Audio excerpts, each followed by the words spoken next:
If you look at India today, there are two big business groups, the Adanis and the Ambanis, and it is not a surprise that Indian democracy has become very authoritarian.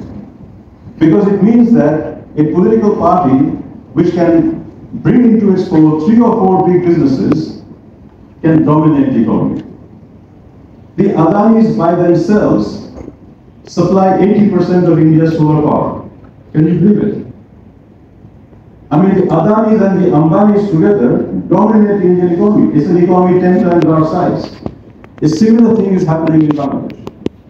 A few big businesses are all that you need to shift the distribution of power to one side. This is new. The question is, so where I would slightly disagree with my friend Mirza, is that I think the dominant party is not the equilibrium. Actually, the dominant party has to be created with a lot of effort. And it has to be created with a lot of effort because it's excluded lots of people from the distribution of the spoils. This is why I think it's actually quite a vulnerable system, but there is another vulnerability to this system. And that is the nature of the ruling party. And I really like Professor Tajuddin when he said that, let's be selective in our examples. So Mirza talked about Rwanda and Singapore, China, Malaysia, etc. Are these really organizational structures that are comparable to Bangladesh? I think not, for one fundamental reason. Is the nature of the political organizations. The nature of the political organization is completely different. Why is Singapore and China meritocratic?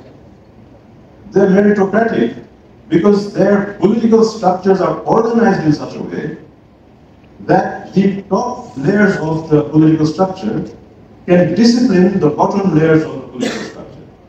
This is what my friend Akash was saying, what I was saying yesterday in the plenary session, is that those societies which have enforced authoritarianism but are developmental have a lot of vertical enforcement power. That vertical enforcement power comes from having highly disciplined and organized parties. Now, do we have highly disciplined and organized parties in Bangladesh? Of any? I doubt it. Which is why no party can claim to be meritocratic. Because even if the higher authority knows that someone lower down is absolutely incompetent, they can't actually remove that person. If someone in authority knows that this businessman is ripping banks and not repaying it, they find it very difficult to stop it. Can that happen in China? Can that happen in Singapore? So what does it tell us about the distribution of power inside the party? It tells us that actually the party is not very strong. And so the dominant party is kept together with a lot of ad hoc activities, which makes it very vulnerable, which makes the leadership very short-termist, and this is very different. So I think that if I look at the potential delivery of the developmental results in Bangladesh, I am not sanguine, I am not optimistic. No new industries have emerged in the last 20 years. Right? What has happened is a massive infrastructure boom, and I was explaining yesterday why that happened, and I'm not going to repeat it. But this infrastructure boom might leave us with a lot of unsustainable debt. And that unsustainable debt is emerging now. To solve this problem, you actually need a very strong leadership which can address some very hard problems which are caused by powerful people who are within its fold. They know it.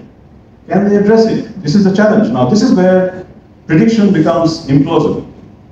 My question is, it will only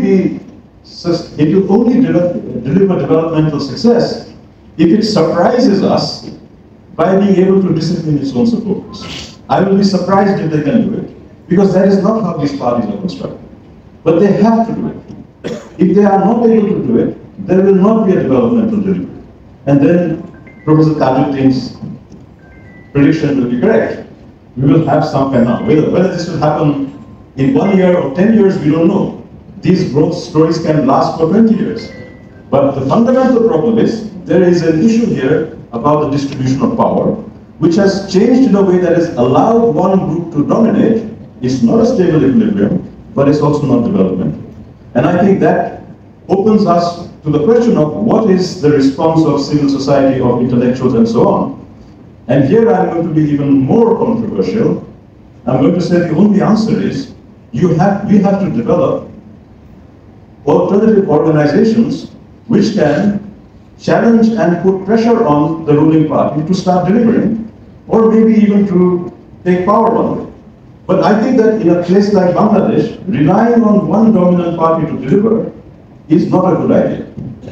Even if we support the Awami League, and many of us support the Awami League, it is good for the Awami League to have real contestation from an alternative organization which has an alternative agenda.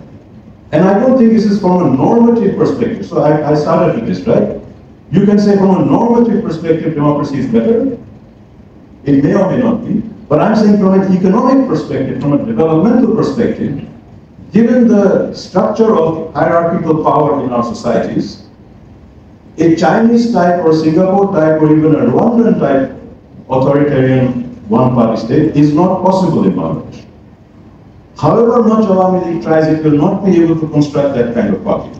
So having that check and balance is important to make sure that we have a good enough governance. I'm a big critic of good governance. I'm a big critic of this idea that you can impose Western-style governance here. But we have to have developmental governance based on checks and balances. And those checks and balances have to come from what can be loosely called democracy. But I agree with Joe, we should not get stuck up about these definitions of deficits and so on. But if we can agree that some form of political competition and contestation is what we mean by democracy, then I would say that is good not only normatively, but from a developmental perspective.